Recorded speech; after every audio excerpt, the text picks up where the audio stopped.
Ladies and gentlemen, welcome to the Ferry House, and on behalf of the Heritage Group, thank you very much for coming out tonight. We'll begin. The D-Day landing on 6th of June 1944 was the largest seaborne invasion in history. Along with the associated airborne operations, it marked the beginning of the liberation of France and Western Europe. Most of you will probably know about the top-secret Water Assault Unit, based here training men on duplex drive tanks during the war, further down the river there.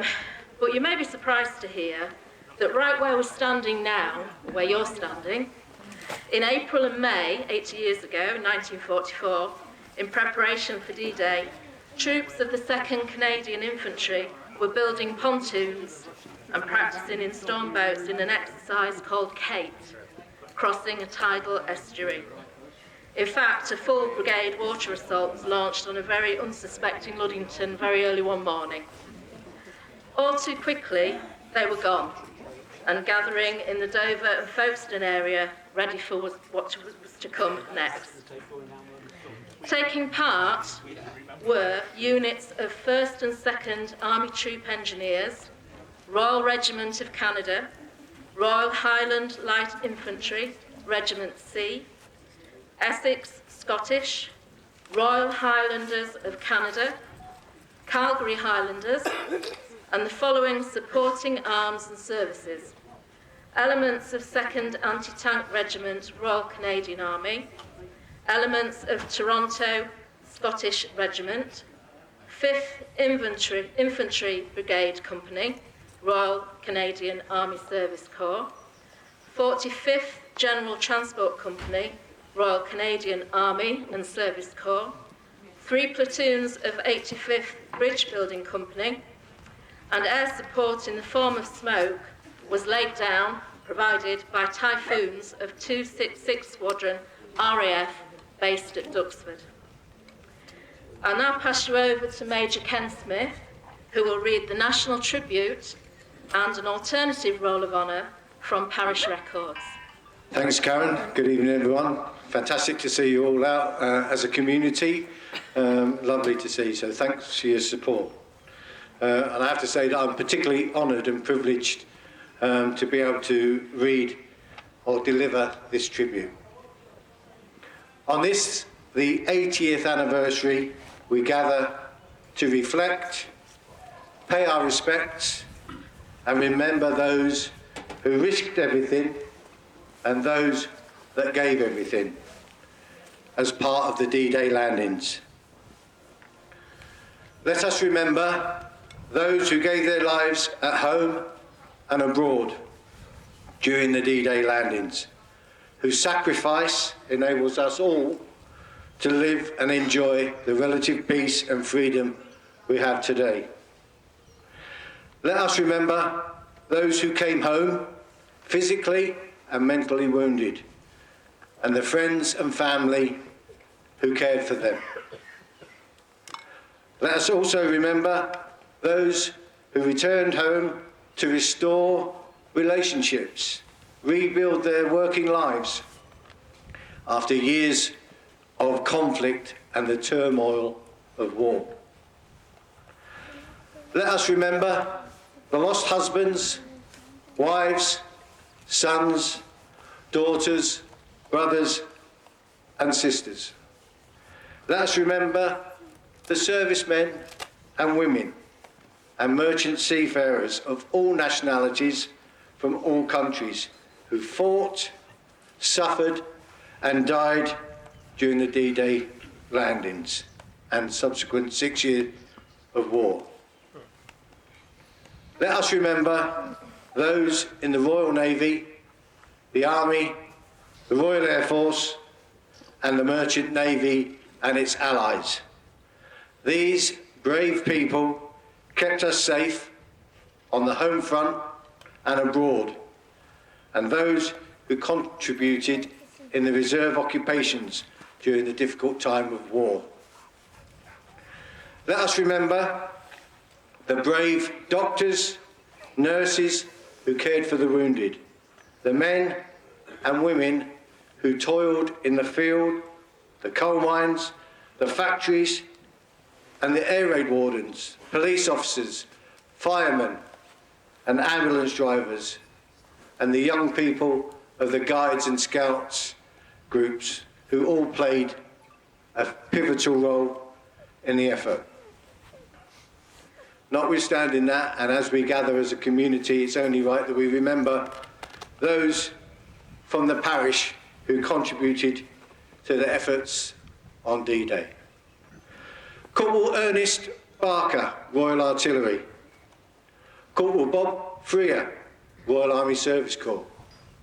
Driver George Leaning, Royal Signals. Flight Sergeant Robert Marshall, RAF.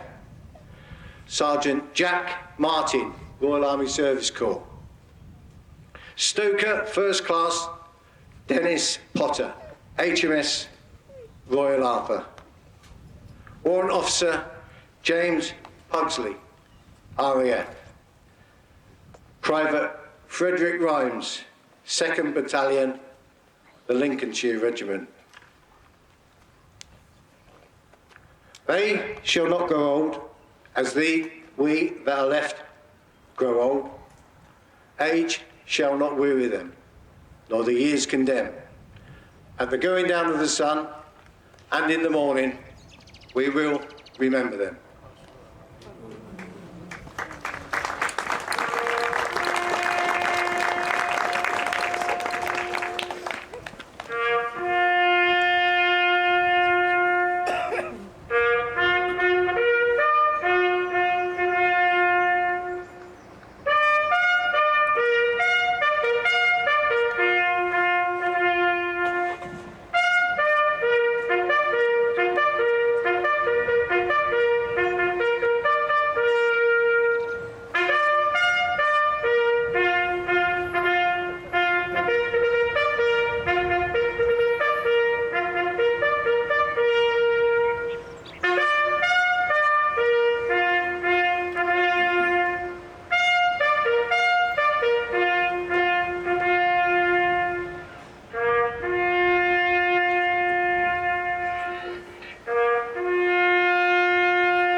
When you go home, tell them of us and say, for your tomorrow, we gave our today. Ladies and gentlemen, I'd like to thank you all for coming tonight and showing your appreciation and the remembrance of all the fallen, well spoken by Ken. I would just like to thank Harry Carter, the flag bearer from Winterton Royal British Legion, and now introduce Piper Herbert Such, and just take this opportunity to thank Herbert for his many years taking part in events such as this, as well as the Armistice Day service in November. Herbert will play All the Blue Bonnets Are Over the Border as a tribute to Piper William Bill Mullen, who famously, on Lord Lovat's command, led troops off Sword Beach on D-Day, and as Herbert plays, we should soon see the flames from the beacon on Burton Hills. Hopefully, this should be lit at about now. So we'll just let Herbert play and then see what happens. You can see the beacon, a few trees are being cleared. Hopefully we'll be able to see it very well.